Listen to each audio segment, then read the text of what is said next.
হরে কৃষ্ণ। শ্রীমদ্ ভগবদ গীতা যথাযথ সপ্তম অধ্যায়, এর নাম হচ্ছে বিজ্ঞান। আজ আমরা গুরুত্বপূর্ণ শ্লোক পাঠ করব। 3 নম্বর বিজ্ঞান যোগ। সবাই আমার পিছনে যে বলবেন, মনুষ্যানাম সহস্রেষু কশ্চিৎ যততি সিদ্ধয়ে যততমপি সিদ্ধানাম কচ্চিন্মাম বেত্তি তত্ত্বতঃ। মনুষ্যানাম সহস্রেষু কশ্চিৎ যততি সিদ্ধয়ে যততমপি সিদ্ধানাম কচ্চিন্মাং বেত্তি তত্ত্বতঃ। এর অনুবাদ: হাজার হাজার মানুষের মধ্যে কদাচিৎ কোনো একজন সিদ্ধি লাভের জন্য যত্ন করেন, আর সেই প্রকার যত্নশীল সিদ্ধদের মধ্যে কদাচিৎ একজন আমাকে অর্থাৎ আমার ভগবৎ স্বরূপকে তত্ত্বত অবগত হয়।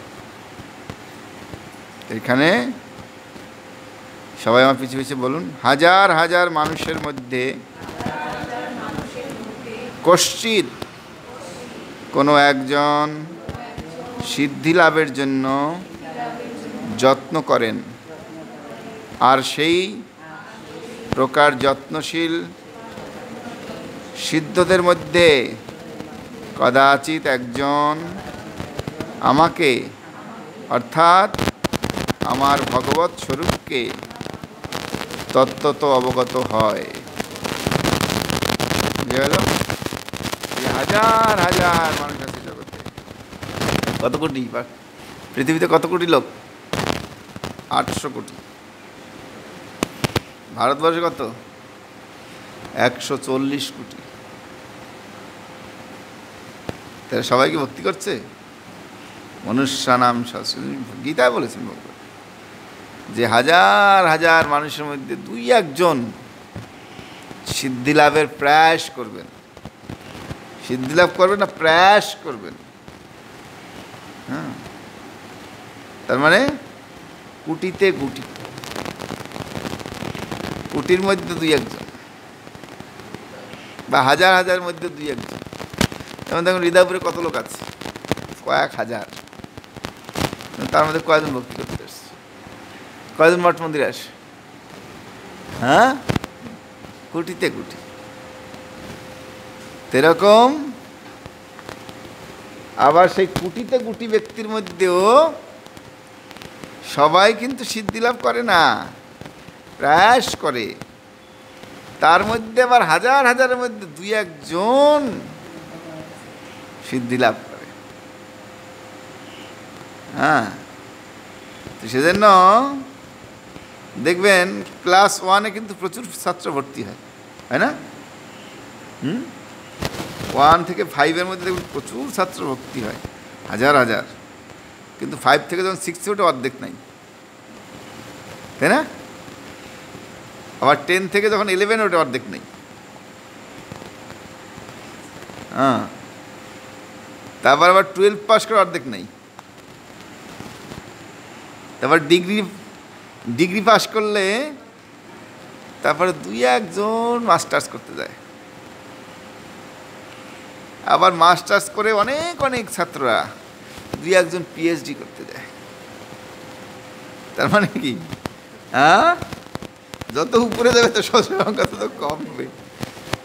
আধ্যাত্মিক জীবনও সেম সেরকম, হাজার হাজার লোক ভক্তি করতে যায়। এখানে কি বলছে প্রভুপাদ দেখি, মানব সমাজের নানা রকম মানুষ আছে। মানব সমাজে নানা রকম মানুষ আছে এবং হাজার হাজার মানুষের মধ্যে 2-1 কেবল আত্মতত্ত্ব, দেহতত্ত্ব, পরম তত্ত্ব সম্বন্ধে অবগত হওয়ার জন্য, পরমার্থ সাধনের জন্য প্রয়াসী হন, প্রয়াস করেন। এই না পরমার্থ সাধন করে ফেলেন, প্রয়াস করেন, না বয়স তো কম হলো না, এখন একটু ভক্তি টক্তি করা দরকার, বলে না অনেকে। না বয়স তো হলো, এবার মঠ মন্দির, এই আমি যাবো কিন্তু তোমাদের সঙ্গে, এখনো দেখা নেই তার, যে আমি যাবো কিন্তু তোমাদের সঙ্গে, আমাকে ডেকে নিয়ে যেও। তো একদিন যদি ডাকেন, কে হলো মাসি চলেন, বলে আস না আমার কাজ আছে, হ্যাঁ আর একদিন যাব, এখন না আর একদিন, মানে দিনও ডিস্ট করে না তখন, কালকে বলবে আর একদিন যাব, হুম আবার দেখা হলে বলবে কী হলো যাবেন না মন্দিরে আমার সঙ্গে, বলে এখন না আমার খুব চাপ পড়ছে, এখন না খুব চাপ চলছে, তুমি একটা কাজ করো, তুমি তো যাওই সব সময়, যাবো অনেক সময়, যাবো না এক সময়, না না এত সকালে অনুষ্ঠান যাবে না, অনুষ্ঠান এত যাবে না, তারপরে আবার যখন দেখা হবে, বলে তোমাদের মন্দিরে কবে কবে অনুষ্ঠান হয়, বলে হ্যাঁ হ্যাঁ হয়, তখন আমাকে বলো, তখন আমি যাব, এত সকালে অনুষ্ঠানের দিকে যাবে না, না ওটা ওই তো 3-4 বার ঘুরানোর পরে তারপর বলবো অনুষ্ঠানের সময় যাবো, আবার অনুষ্ঠান যখন হবে, কি মাসি আজকে তো অনুষ্ঠান আছে যাবেন, জানো না ছেলে বাড়ি নেই, ছেলেকে না বলে তো যেতে পারি না, কোথাও যেতে হলে ছেলেকে বলে যেতে হয়, তাই না? এরকম করে একদিন দেখবেন কেলো মাসি তো মারা গেছে, মাসি নাই, মাসি নাই মারা গেছে,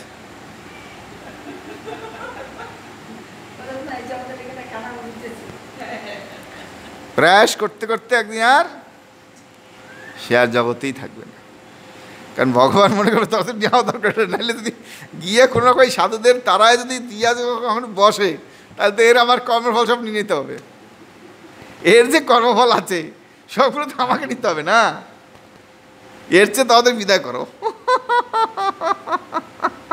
মন্দিরে যাওয়ার আগে বিদায় করো, ভগবান বেটাও কম না আমাদের সঙ্গে করে, হ্যাঁ কারণ ভগবান সব কিছু দেয়, টাকা পয়সা ধন জন যা চাইবেন দেবে, কিন্তু ভক্তি সহজে দিতে চাইবে না, কেন দিতে চায় না ভগবান ভক্তি,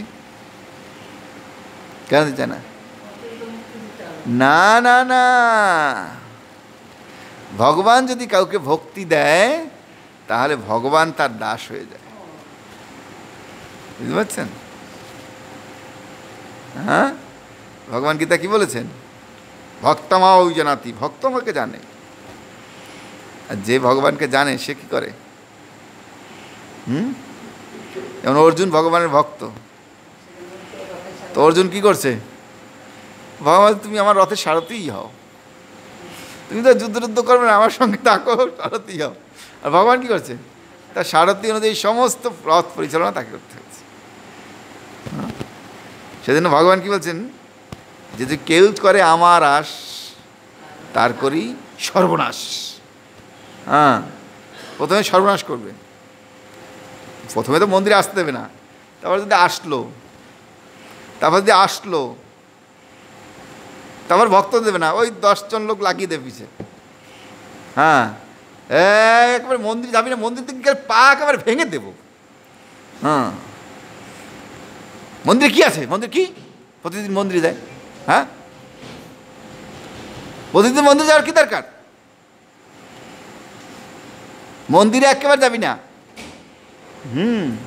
সাধুগুলো চিনিস, ওরা সব দুনিয়ার খারাপ লোক, হ্যাঁ ভালো মানুষ সাধু হয়, খারাপ মানুষগুলো সব সাধু হয়, মন্দিরে যাবি না, এরকম 10 জন থাকে কি করার জন্য, মন্দিরে যাওয়ার বেলা, তো অনেকে দেখা যায় 10 জন যদি বলে আপনাকে এরকম, তো ওই 100 জনের মধ্যে 90 জনই বলবে না, সবাই যখন যেতে মানা করছে যাব না, মন্দিরকে কি হবে, আসলে তো গিয়ে দেখি কি ওই সাধু বাবা বলে, আর আমরা শুধু কান শুনি, এছাড়া আর কী হয়, হ্যাঁ আর তো কোনো লাভ নেই, তো 90 জন গেল কেটে, যা 10 জন থাকবে তারা আসবে আসবে আসবে, প্রভু একদিন বলে এই মালাটা জপ করা দরকার, জানো ইস্কনে এসছো মালা জপ করো, গীতা পড়ো, শাস্ত্রগ্রন্থ পাঠ করো, তো ওই 100 জনের মধ্যে 100 জনের মধ্যে যে আবার 10 জন আসছে না, ওর মধ্যে 9 জন দেবে ফেটে পালাবে।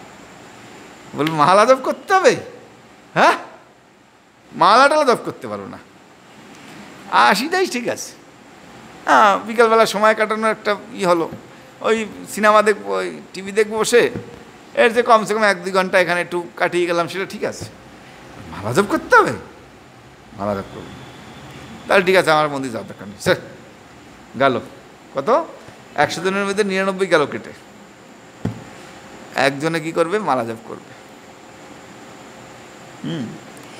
মালা গীতা পাঠ করবে, আর তাকে কি করবে, হ্যাঁ বাড়ির লোক, আত্মীয় স্বজন, বন্ধু বান্ধব এসে বলবে এই বয়স হচ্ছে এখন মালা জপ করার, হ্যাঁ কি বয়স, এই বয়সে মালা, তুলসী মালা করা দিদিনি, আয়।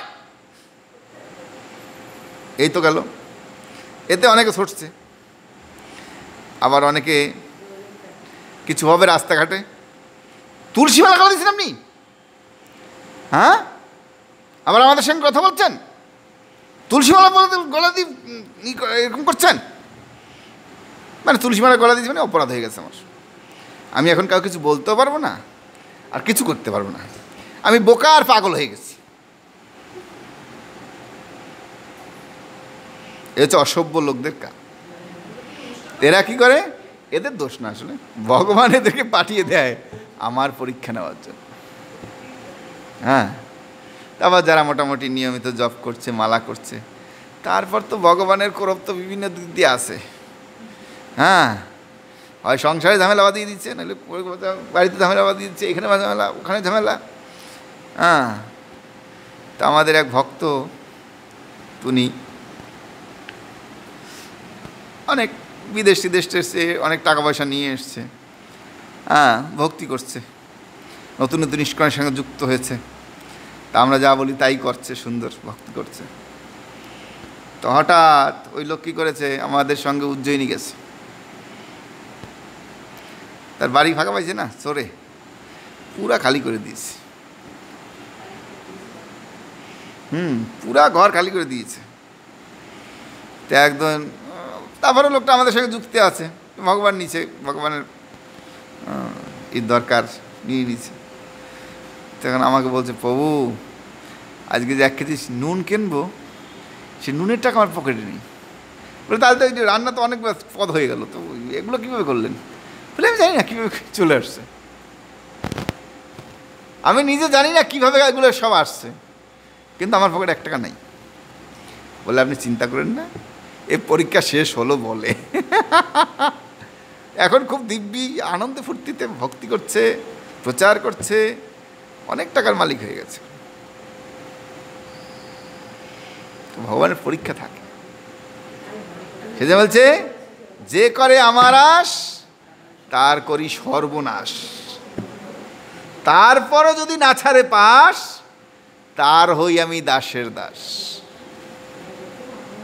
বোঝা গেল?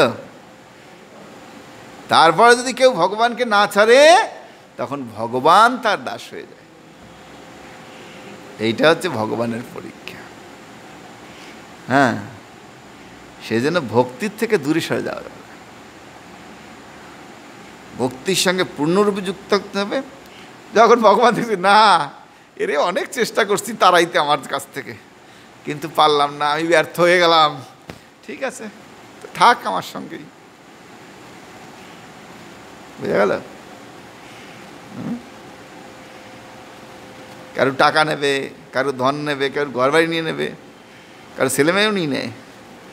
হ্যাঁ, কিছু না কিছু নিয়ে নেবে, নিয়ে এমন পরীক্ষা করবে, কঠোর পরীক্ষা, সহজে ছাড়বে না। সেজন্য ভক্তি করেন ভালো, পরীক্ষা সহ্য করতে পারলে হয়। হ্যাঁ, যে পরীক্ষা দিয়ে পাশ করবে সে হিরো, আর যে পরীক্ষা দিয়ে পাশ করবে না, চাও না তাকে প্রাইজ দেবে ভগবান, তাকে কখনো নিরাশ করে না। যেই ফেল হয়ে যায় ভক্তি করতে করতে, আমি দেখেছি কিছু ব্যক্তি ভক্তি করতে এসছে, তো বেশি দিন ভক্তি করতে পারেনি। হ্যাঁ, মালাটা জপ করেছে, সব কিছু করেছে, বেশি দিন করতে পারেনি। তাকে ভগবান এত সুন্দর প্লেস, পথ দিয়ে দিয়েছে, মানে টাকা বানানোর একটা চ্যানেল করে দিয়েছে, সে অনেক টাকা রোজগার করছে। আমার সঙ্গে এমন অনেক লোকের যোগাযোগ আছে। হ্যাঁ, আমি যখন প্রচার করতাম মধ্যপ্রদেশে, তো সেখানে একটা স্থানে একটা লোক ভালোই আমাদের সঙ্গে যুক্ত হয়েছে, আমি সবসময় যেতাম। হ্যাঁ, সেখানে প্রচার হতো ভালো, ওরাও ভক্তি করত, নিরামিষ খেত, জপ করত, দীক্ষা নেবে নেবে ভাব হয়েছিল। তো হঠাৎ আমি বাংলা চলে আসলাম, তো খোঁজ খবর নিলাম আমি, তো কী খবর, ভক্তি টক্তি করছো? বলে প্রভু এখন আর সময় হয় না। তার মানে আমিও চলে এসেছি আর তারা মালা টালা সব ছেড়ে দিয়েছে। আর ভগবান কি করেছে, একটা টাকার বস্তা তার কাঁধে উঠে দিয়েছে, বুঝতে পারছেন? এখন সেই টাকার বস্তাই গুনছে বারবার,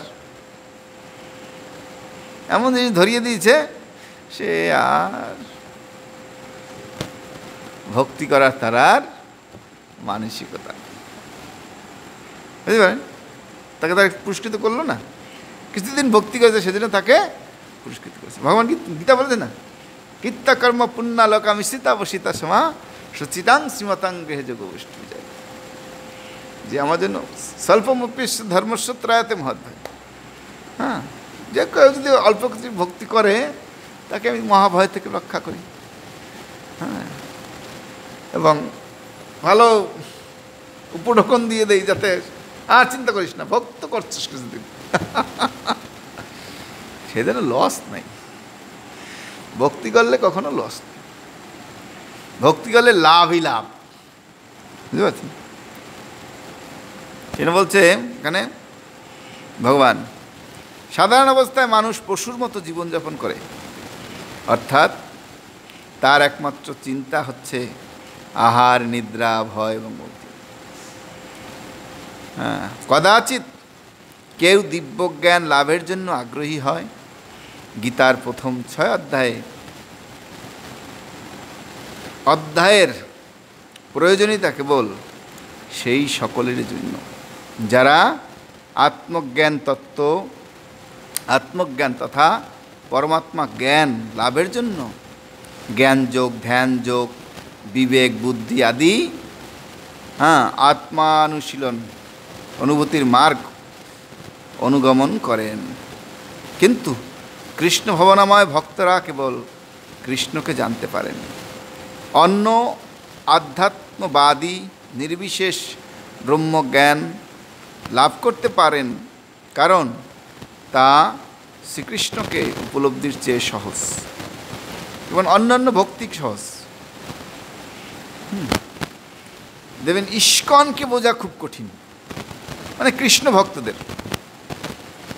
দেখুন সাধারণ মানুষ আজকে তারকেশ্বর কত লক্ষ লক্ষ লোক যাচ্ছে না, জানেন তো? এই শ্রাবণ মাস ভরে যাচ্ছে, লক্ষ লক্ষ মানুষ। কিন্তু এই যে বিভিন্ন রকমের পুজো পাঠ হচ্ছে, ওগুলো হচ্ছে এই কৃষ্ণ ভক্তির চেয়ে অনেক ডাউন, সে কারণে এগুলো সহজ, আর সহজের প্রতি মানুষ প্রচুর দৌড়াচ্ছে। এই যে যত পন্থা মত পথ আছে, সেখানে কত লোক দেখুন, কত কত লোক। সেই বিষয়ে হিসাবে ইস্কনে হিসাব করুন, কত লোক কম ইস্কনে। কেন? কারণ এই আধ্যাত্মিকটাকে বোঝা সবচেয়ে কঠিন, এই আধ্যাত্ম পথ অনুশীলন করা সবচেয়ে কঠিন। মানুষকে বলুন তুমি সারাদিন কাজ করবে, তোমার 500 টাকা দেবো, ও সারাদিন কাজ করবে।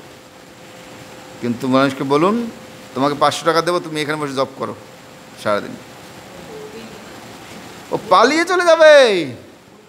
ওরে বাবা রে, এত কঠিন কাজ জগতে আর নেই।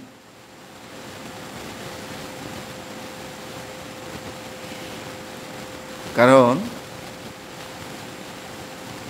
আমরা এই জড়জগতের মানুষ, এই যে প্রভুতা একটা কথা বলেছে না, আহার, নিদ্রা, ভয়, মৈথুন, ইচ্ছা, 5টা জিনিসে সবসময় ব্যস্ত আছে।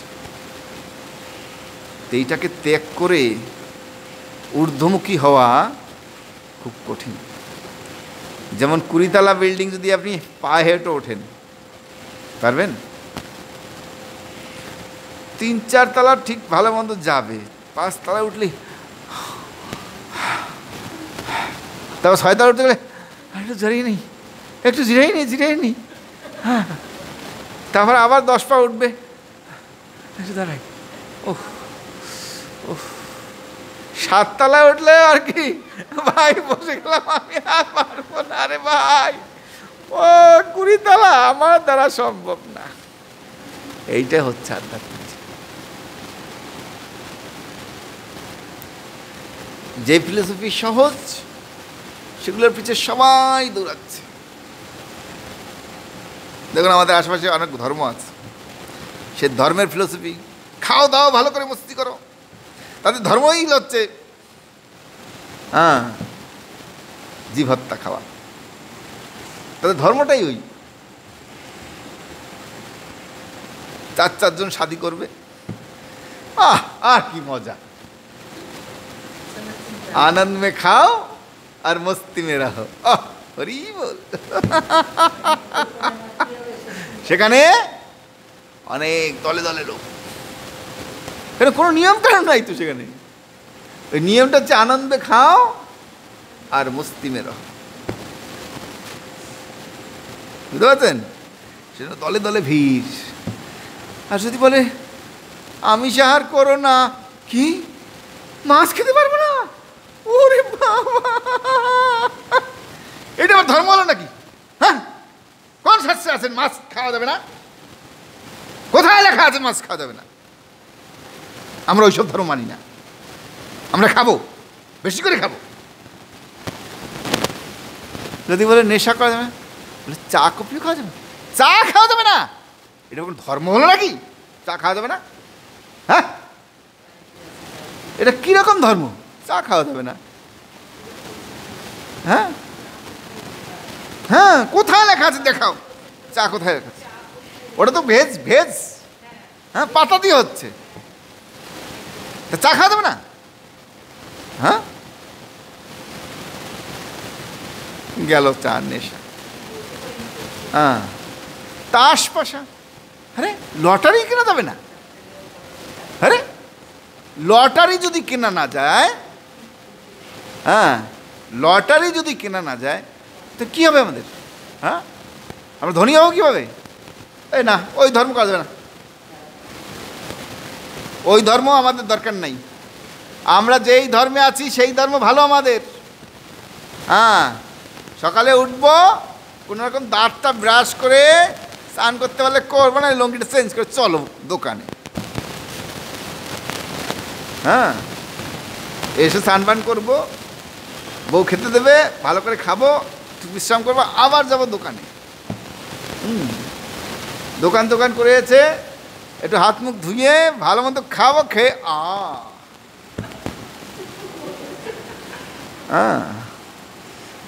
প ফ ব ভ ম,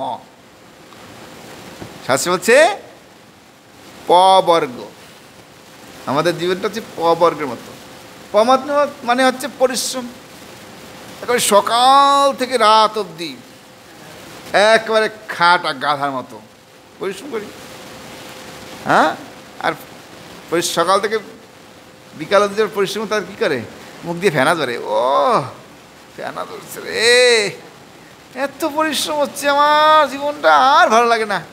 কেন করি? কার জন্য এত করি? হ্যাঁ, কার জন্য করছি? সকাল থেকে রাত অবধি এত খেটে পরিশ্রম করে ফেনা উঠে গেছে আমার। তারপর ছেলেপানদের বাচ্চাদের মানুষ করলেন, পড়াশোনা করালেন। হ্যাঁ, যখন একটু বড় হবে বুঝতে পারবে, তখন ভাই ভালো করে পড়, দেখেছো অমুকের ছেলে ও ডাক্তারি চান্স পেয়েছে, ওর বাবা কত টাকা খরচা ওর পিছে। হ্যাঁ, আর তুমি আমার পিছে কি খরচা করেছো, কি করেছো আমার পিছে? আমাদের জন্য কিছুই করনি। তাহলে তোরা এমনি এমনি বড় হয়েছি? হ্যাঁ, এমনি এমনি বড় হয়ে গেছি। মানে ব্যর্থ। ছেলেবানদের জন্য এত কিছু করলেন, ফেনা উঠিয়ে তার জন্য কাজ করলেন, তাদের পড়াশোনা করালেন, এখন কি বলবে? ব্যর্থ। তোমরা ওদের কিছুই করো নাই। কে? কাকলি মাতাজি, আপনি আপনার ছেলেবানদের জন্য কিছু করছেন? তারা স্বীকার করে, বলে কিছুই করেন, আমরা এমনি এমনি বড় হয়ে গেছি। কাকলি মাতাজি না শুধু, সবাই, ওনারা সবাই। দেখুন ছেলেবান জিজ্ঞেস করুন কী করেছে আমাদের জন্য। অমুকের ছেলেবান অত বড় বড় হয়েছে, এই বিদেশে, আমেরিকা, এই সেই, হ্যাঁ, এই করেছে সেই করেছে, তোমরা আমাদের কি করেছে? তারপরে যখন ব্যর্থতা আসবে তখন ভয় আসবে। আরে সারা জীবন আমি আমার সন্তানের জন্য কি না করলাম, হ্যাঁ, ঠিকমতো খাইনি, ঠিকমতো ঘুমাইনি, ঠিকমতো কিছু করিনি, ভগবানের সেবা তো বিলকুল করিনি।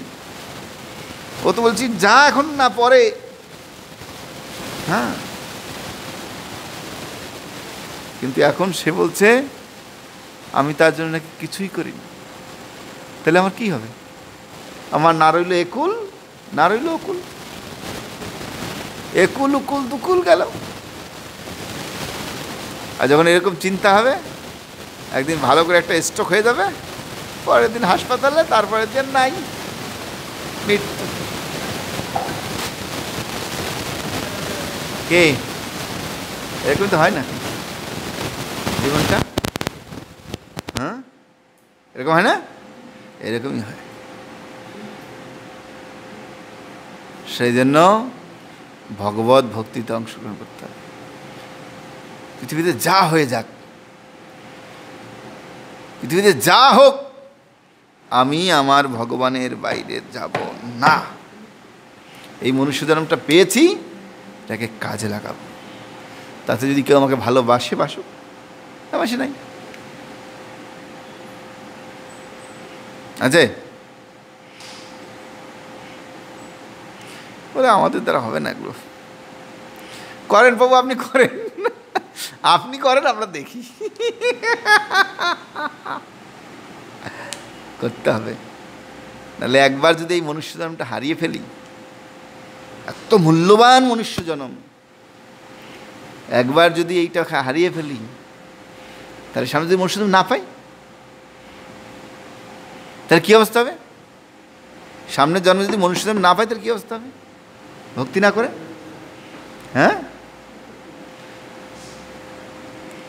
সেজন্য কষ্ট হোক, দুঃখ হোক, সমস্যা হোক, বাধা হোক, বিপত্তি হোক, একটাই থাকবে, ভক্তি করতে হবে।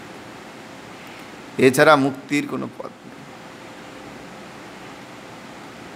কারণ এই জগতে কেউ আপনাকে স্বীকার করবে না, তার স্বার্থ শেষ, আপনাকে করে ফেলে দিবে। আমার মা আজকে বিকালে বলছে আমাকে, বলছে বাংলাদেশের শেখ হাসিনা বাংলাদেশের জন্য এত কিছু করলো, হ্যাঁ, এত কিছু করলো। আপনি বাংলাদেশ যান, 10 বছর আগের বাংলাদেশ, এখন বাংলাদেশ আপনি চিনতে পারবেন না। তাকে যেমন বাংলাদেশের মানুষ তুলে ফেলে দিয়েছে, ছুঁড়ে ফেলে দিয়েছে, ছুঁড়ে ফেলে দিয়েছে, তাহলে আমরা কারা? হ্যাঁ, আপনি বাংলাদেশে গেলেন চিনতে পারবেন না। আপনি 10 বছর আগে বাংলাদেশ যেয়ে থাকেন, 10 বছর পরে বাংলাদেশ যান, আপনি বাংলাদেশকে চিনতে পারবেন না, এত উন্নয়ন করেছে।